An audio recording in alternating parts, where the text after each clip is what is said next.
नमस्ते दोस्तों। आज हम बात करेंगे इंस्पेक्टर और एक महिला के साथ बनी घटना पे। शाम का वक्त था और शहर की सबसे व्यस्त सड़क पर ट्रैफिक जैसे रेग रहा था, जैसे किसी अदृश्य बोझ ने हर वाहन के पहियों को जकड़ लिया हो। लाल बत्ती के नीचे खड़ा हुआ ट्रैफिक अपनी बारी का इंतजार कर रहा था और उसी भीड़ के बीच एक सफेद रंग की पुरानी मगर साफ सुथरी कार धीरे धीरे आगे बढ़ रही थी। कार की ड्राइविंग सीट पर बैठी महिला की आंखें सूजी हुई थी। चेहरा थकान और किसी गहरे दुख से बुझा हुआ लग रहा था, जैसे कई रातों से नींद ने उसका साथ छोड़ दिया हो और मन में चल रहे तूफान ने उसके चेहरे से मुस्कान को हमेशा के लिए छीन लिया हो। तभी अचानक सीट की तीखी आवाज गूंजी और सामने खड़ा ट्रैफिक इंस्पेक्टर अपनी कड़क वर्दी में अक्कड़ कर खड़ा हो गया।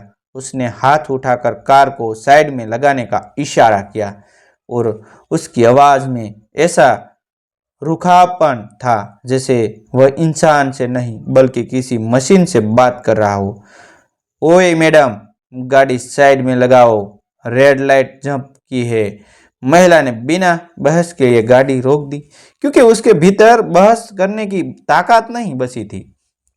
और वैसे भी वह जानती थी कि आज इसके लिए हर सेकंड कीमती है। इंस्पेक्टर ने गाड़ी की खिड़की पर उंगलियां ठोकते हुए कहा, 5,000 का चालान कटेगा या यही सेटलमेंट करोगी? उसके चेहरे पर ऐसी मुस्कान थी जैसे यह सवाल नहीं बल्कि पहले से तय किया हुआ सौदा हो। महिला ने कांपते हाथों से स्टीयरिंग छोड़ा और धीरे से दोनों हथेलियां जोड़कर कहा, सर, मेरी बहुत ज़रूरी इमरजेंसी है, प्लीज़ जाने दीजिए। मेरे पास अभी केस नहीं है। उसकी आवाज़ में दया नहीं बल्कि टूटे हुए भरोसे की गूंज थी। इंस्पेक्टर हंस पड़ा और उसके हंसने की आवाज़ में सड़क का शोर भी दब गया। इमरजेंसी तो सबको होती है मैडम, बिना पैसे दिए यहाँ से कोई नहीं निकलता। उसने ऐसे कहा जैसे यह कोई सरकारी नियम हो। महिला ने अपनी जेब टटोली, पर्स खोला। कुछ पुराने कागज और एक पहचान पत्र के अलावा कुछ नहीं मिला। आंखों के कोने फिर से गीले हो गए और उसने अपनी कलाई की ओर देखा, जहां सोने की एक पतली सी सुड़ी चमक रही थी। वह सुड़ी जो किसी ने बड़े प्यार से उसकी कलाई में पहनाई थी और कहा था, यह सिर्फ गहना नहीं बल्कि यादों की डोर है। उसने धीरे से सुड़ी उतारी और कांपते हाथों से इंस्पेक्टर की हथेली पर रख दी। सर, यही है मेरे पास, बस मुझे जाने दीजिए। उसकी आंखों से आंसू गिरते हुए उस सुड़ी पर टपक पड़े, जैसे किसी पवित्र चीज पर अशुद्ध पानी गिर रहा हो। इंस्पेक्टर की आंखों में चमक आ गई और उसने बिना कोई सवाल किए सुड़ी जेब में डाल ली। जाओ, निकलो अब, उसने ऐसे कहा जैसे किसी बोझ से छुटकारा पा लिया हो। महिला ने बिना पीछे देखे गाड़ी स्टार्ट की और तेजी से आगे बढ़ी गई। उसकी आंखों सड़क पर थी, लेकिन उसका दिल किसी और ही रास्ते पर दौड़ रहा था। उस रास्ते पर जहां उसे पहुंचना था, जहां कोई उसकी इंतजार नहीं बल्कि एक अंतिम विदाई उसका इंतजार कर रही थी। कुछ ही मिनटों बाद उसी चौराहे पर खड़ा एक सिपाही दौड़ता हुआ आया। उसके हाथ में वायरलेस सेट था और चेहरे पर घबराहट साफ दिखाई दे रही थी। उसने हाँफते हुए कहा, सर, कंट्रोल रूम से मैसेज आया है, तुरंत रास्ता खाली करवाइए, सेना की एम्बुलेंस आने वाली है। इंस्पेक्टर ने बेपरवाही से कंधे उचकाए और जेब से छुरी निकालकर धूप में चमकता हुआ बोला, आने दो, कौन आसमान गिर पड़ेगा। तभी सिपाही ने कांपती आवाज में जो कहा, उसने हवा की रखी बदल दी। सर, जो महिला अभी गई थी उसका नाम कैप्टन देविका सेन है। वह छुट्टी पर नहीं आई थी। बॉर्डर पर हुई फायरिंग में उनके पति शहीद हो गए हैं। उनका पार्थिव शरीर एयरबेस पर आया है और वह आखिरी बार उनका चेहरा देखने जा रही थी। यह सुनते ही इंस्पेक्टर के हाथ से छुरी लगभग गिर ही गई। उसे लगा जैसे किसी ने उसके सीने पर हथौड़ा मार दिया हो और वह कुछ सेकंड तक शब्द को समझ नहीं पाया। सिपाही ने आगे कहा, शायद यह छुरी उनके पति की दी हुई निशानी थी। इंस्पेक्टर का चेहरा पीला पड़ गया और उसे लगा जैसे उसकी जेब में रखा सोना अब सोना नहीं बल्कि जलता हुआ कोयला बन चुका है। उसे अचानक एहसास हुआ कि उसने रिश्वत नहीं ली बल्कि किसी सैनिक की पत्नी से उसकी आखिरी निशानी छीन ली है। उसकी आंखों के सामने वह महिला का चेहरा घूमने लगा। वह सूजी हुई आंखें, वह कांपते हाथ, वह मजबूरी से झुका हुआ सिर और उसके कानों में अपनी ही आवाज गूंजने लगी, बिना पैसे दिए यहाँ से कोई नहीं निकलता। उसे पहली बार लगा कि वर्दी का वजन उसके कंधों पर बोझ बन गया है और वह खुद को बहुत छोटा महसूस करने लगा है। उधर देविका की गाड़ी सड़क पर तेजी से भाग रही थी, लेकिन उसके भीतर का समय रुक रुक कर चला रहा था। हर ट्रैफिक सिग्नल उसे किसी नई सजा जैसा लग रहा था। हर हॉर्न किसी ताने की तरह कानों में चुभ रहा था और हर गुजरता हुआ मिनट उसे उसके लक्ष्य से दूर करता हुआ महसूस हो रहा था। उसने स्टीयरिंग पर हाथ कसकर पकड़ा रखा था ताकि कांपते दिल को संभाल सके। उसकी आंखों के सामने बार बार एक ही तस्वीर आ रही थी, एक वर्दी में खड़ा मुस्कुराता हुआ चेहरा जिसने कहा था, अगर कभी मेरी जरूरत पड़े तो डरना मत, मैं हर हाल में तुम्हारे साथ हूँ। और आज वही चेहरा एक लकड़ी के बक्स में बंद होकर उसका इंतजार कर रहा था। उसे याद आया कि कैसे बहुत सुबह फोन आया था और एक अजनबी आवाज ने बहुत औपचारिक शब्दों में कहा था, हमें खेद है, आपके पति देश सेवा में शहीद हो गए हैं। और उस पल उसके कानों ने शब्द सुने थे, लेकिन दिमाग ने मानने से इनकार कर दिया था। जैसे कोई बुरा सपना हो जो आंखों खुलते ही टूट जाए। लेकिन अब सड़क पर दौड़ती कार और आंखों से गिरते आंसू उसे बार बार याद दिला रहे थे कि यह सपना नहीं बल्कि हकीकत है। एयरबेस की ओर जाने वाली सड़क पर पुलिस की गाड़ियां पहले से तैनात थी और रास्ता खाली करवाया जा रहा था। देविका ने दूर से एम्बुलेंस की नीली बत्ती देखी और उसका दिल और तेज धड़कने लगा। उसने गाड़ी एक किनारे रोकी और बाहर निकलकर गहरी सांस ली। उसे लगा जैसे उसके फेफड़ों में हवा कम और दर्द ज़्यादा भर गया है। आसपास खड़े लोग फुसफुसा रहे थे। कोई कह रहा था कि आज फिर एक जवान घर नहीं लौटेगा। कोई कह रहा था कि देश की रक्षा आसान काम नहीं, और कोई बस चुपचाप सिर झुकाए खड़ा था। देविका ने अपनी कलाई की ओर देखा और कहा, वहाँ खालीपन महसूस किया। छुरी की जगह सिर्फ सफ़ेद निशान रह गया था। उसे लगा जैसे किसी ने उसकी आखिरी ताकत भी छीन ली हो। वही छुरी जो उसके पति ने विदाई के वक्त पहनाई थी और कहा था कि जब तक यह तुम्हारी कलाई में है, समझना मैं तुम्हारे पास हूँ। अब वह कलाई खाली थी और दिल और भी ज़्यादा भारी हो गया। उसने अपने आंसू पोंछे और खुद से कहा कि उसे कमज़ोर नहीं पड़ना है, क्योंकि अगर वह टूट गए तो उसके पति की शहादत भी किसी कहानी में बदल कर रह जाएगी और उसे नहीं चाहिए कि उसकी यादी सिर्फ एक खबर बन जाए। उधर उसी चौराहे पर खड़ा इंस्पेक्टर अब बार बार अपनी जेब टटोल रहा था, जैसे वह छुरी को वहां से गायब करना चाहता हो। लेकिन सच को मिटाना इतना आसान नहीं होता। सिपाही ने धीरे से पूछा, सर क्या करना है? इंस्पेक्टर ने कुछ नहीं कहा। उसकी आंखें दूर सड़क पर टिकी थी, जहां से कुछ देर पहले देविका की कार गुजरी थी। उसे लगा जैसे अगर वह अभी दौड़ पड़े तो शायद समय को पकड़ लेगा, शायद अपनी गलती को ठीक कर पाएगा।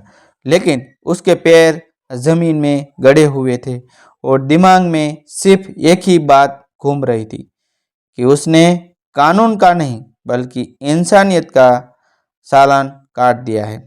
उसे याद आया कि उसने यह नौकरी इसलिए चुनी थी ताकि लोगों की मदद कर सके, ताकि सड़कों पर व्यवस्था बनी रहे। लेकिन कब यह व्यवस्था सौदेबाजी में बदल गई उसे खुद पता नहीं था। सलाह उसने सिपाही की ओर देखा और धीमी आवाज में कहा, अगर वह महिला मिली जाए तो। वाक्य पूरा होने से पहले ही उसकी आवाज टूट गई, क्योंकि वह जानता था कि कुछ बातें देर हो जाने पर सुधारी नहीं जा सकती। कुछ शब्द तब ही असर करते हैं जब समय उनके साथ खड़ा हो, और अब समय उससे आगे निकल चुका था। देविका एम्बुलेंस के पास पहुंची चुकी थी। सफ़ेद चादर में लिपटा हुआ ताबूत सामने था और शोरों पर खड़े जवान सलामी देने की तैयारी में थे। उसका दिल और से धड़क रहा था और पैर आगे बढ़ने से डर रहे थे। उसने एक कदम आगे बढ़ाया और फिर रुक गए, जैसे उस लड़की के बक्स के भीतर सिर्फ उसका पति नहीं बल्कि उसकी पूरी दुनिया बंद हो। उसके कानों में इंस्पेक्टर की आवाज़ गूंज रही थी, बिना पैसे दिए यहाँ से कोई नहीं निकलता। और अब उसे लगा रहा था कि शायद बिना दर्द दिए भी कोई इस दुनिया से नहीं निकलता। उसने खुद को संभाला और ताबूत के पास पहुंची। उसका हाथ कांप रहा था और आंखों से आंसू बिना पूछे बह रहे थे। आसपास खड़े लोगों ने उसे रास्ता दिया और एक पल के लिए सारी आवाज़ें जैसे थम गई। उस खामोशी में उसे अपने दिल की धड़कन सुनाई दे रही थी और उसी धड़कन के बीच कहीं दूर उसे यह भी महसूस हो रहा था कि किसी और की आत्मा भी कहीं पछतावे में तड़प रही होगी। कहानी यही खत्म नहीं होती दोस्तों, क्योंकि जहाँ एक और एक पत्नी अपने शहीद पति को आखिरी विदाई देने खड़ी है, वही दूसरी ओर एक इंस्पेक्टर अपनी ही वर्दी के बोझ से दबा हुआ खड़ा है और दोनों के बीच एक छोटी सी सुड़ी ऐसी खाई बन चुकी है जिसे सिर्फ पछतावा नहीं बल्कि साहस ही पाट सकता है। सवाल यह है कि क्या इंस्पेक्टर अपनी गलती सुधार पाएगा या यह सुड़ी हमेशा उसके लिए गलत जलती हुई याद बनकर रह जाएगी। और क्या देविका को कभी पता चलेगा कि उसकी आखिरी निशानी किसके पास है। यही सवाल इस कहानी के आगे मोड़ की नींव रखता है, जहां इंसानियत और जिम्मेदारी आमने सामने खड़ी होगी और फैसला सिर्फ कानून का नहीं बल्कि दिल का होगा। ताबूत के सामने खड़ी देविका की आंखें से बहते आंसू रुकने का नाम नहीं ले रहे थे और चारों ओर गूंजती सलामी की आवाज़ उसके दिल के भीतर किसी हथौड़े की तरह पड़ रही थी। उसे लग रहा था जैसे हर जय हिंद की गूंज उसके सीने में एक नया घाव खोल रही हो। उसने कांपते हाथों से ताबूत पर रखा तिरंगा छुआ और उसी पल उसे अपनी खाली कलाई फिर से महसूस हुई। जहाँ से उसकी छुड़ी छीन गई थी, वही छुड़ी जो उसके पति ने जाते समय पहनाई थी और कहा था कि जब तक यह तुम्हारे हाथ में है समझना मैं सुरक्षित हूँ। अब वह छुड़ी भी चली गई थी और वह भरोसा भी टूट चुका था।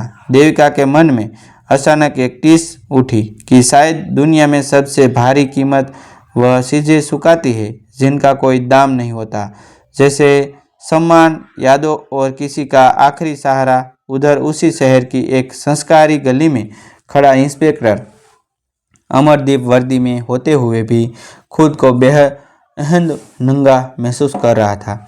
उसकी जेब में रखी छुड़ी अब उसे सोने की नहीं बल्कि किसी पाप की तरह लग रही थी। वह बार बार उसे निकाल कर देखता और फिर वापस रख लेता, जैसे उसे नज़र मिलाना भी मुश्किल हो गया हो। रात गहरी होती जा रही थी, लेकिन उसके मन का अंधेरा और गाढ़ हो रहा था। उसे लग रहा था कि अगर उसने आज कुछ नहीं किया तो यह छुड़ी उसकी आत्मा पर हमेशा हमेशा के लिए दाग बनकर रह जाएगी। उसने अचानक फैसला किया कि चाहे कुछ भी हो जाए उसे इस उस महिला को ढूंढना ही होगा, चाहे उसके लिए उसे अपनी वर्दी ही क्यों न उतारनी पड़े। अमरदीप ने सबसे पहले वायरलेस पर एयरबेस का पता पूछा और बहाना बनाया कि कोई ज़रूरी दस्तावेज पहुंचाना है। फिर बाइक स्टार्ट की और तेजी से सड़क पर निकल पड़ा। रात की हवा उसके चेहरे पर टकरा रही थी, लेकिन उसे ठंड नहीं बल्कि शर्म महसूस हो रही थी। हर रेड लाइट पर रुकते हुए उसे वही शब्द याद आ रहे थे, बिना पैसे दिए यहाँ से कोई नहीं निकलता, बिना पैसा दिए कोई यहाँ से नहीं निकलता। और जब अब उसे लग रहा था कि असल में वह खुद कहीं से निकल नहीं पा रहा हो, अपनी ही सोच के जाल में फंसा हुआ था। एयरबेस के गेट पर पहुंचकर उसने पहचान पत्र दिखाया और कांपती आवाज में कहा कि वह कैप्टन देविका सेन से मिलना चाहता है। संतरी ने उसे ऊपर से नीचे तक देखा और कहा कि शहीद की पत्नी से मिलने का वक्त अभी नहीं है। अमरदीप ने जेब से चूड़ी निकाली और कहा, बस यह लौटानी है। उस छोटी सी चीज ने बड़े बड़े सवाल खड़े कर दिए हैं। और संतरी ने अंदर फोन कर दिया। कुछ देर बाद देविका बाहर आई। उसकी आंखें सूजी हुई थी और चेहरा सफेद, जैसे सारा रंग आंसुओं ने धो दिया हो। उसने इंस्पेक्टर को दिखाते हुए पहचान लिया और उसकी आंखों में एक पल के लिए गुस्सा और दर्द दोनों चमक गए। अमरदीप ने बिना कोई बहाना बनाए हाथ जोड़ दिए और कहा, मैडम, मैं गलती पर हूँ। मैंने आज आपकी मजबूरी को सौदे में बदल दिया। यह मेरी वर्दी का नहीं बल्कि मेरी सोच का अपराध है। उसने कांपते हाथों से छुरी आगे बढ़ाई और कहा, यह आपकी है, मैं इसे रखकर चैन से नहीं जी सकता। देविका ने छुरी को देखा और उसकी आंखों से फिर आंसू बह निकले। उसने धीरे से कहा, आप जानते भी हैं यह क्या है? अमरदीप ने सिर झुका लिया और कहा, अब जान गया हूँ और इसी वजह से यह और भी भारी हो गए है। देविका ने छुरी वापस ली, लेकिन उसके चेहरे पर कोई राहत नहीं थी। उसने कहा, मेरे पति ने इसे पहनते हुए कहा था कि यह मेरी ताकत है और आज वही ताकत मैंने एक सिग्नल पर छोड़ दी, शायद इसलिए कि उस वक्त मेरे पास लड़ने की हिम्मत नहीं थी। अमरदीप की आंखें भर आई और उसने कहा, अगर कानून में सजा है तो मैं भुगतूंगा, लेकिन इंसान होने के नाते माफ कर दीजिए। देविका ने कुछ पल उसे देखा, जैसे उसके भीतर के इंसान को परख रही हो।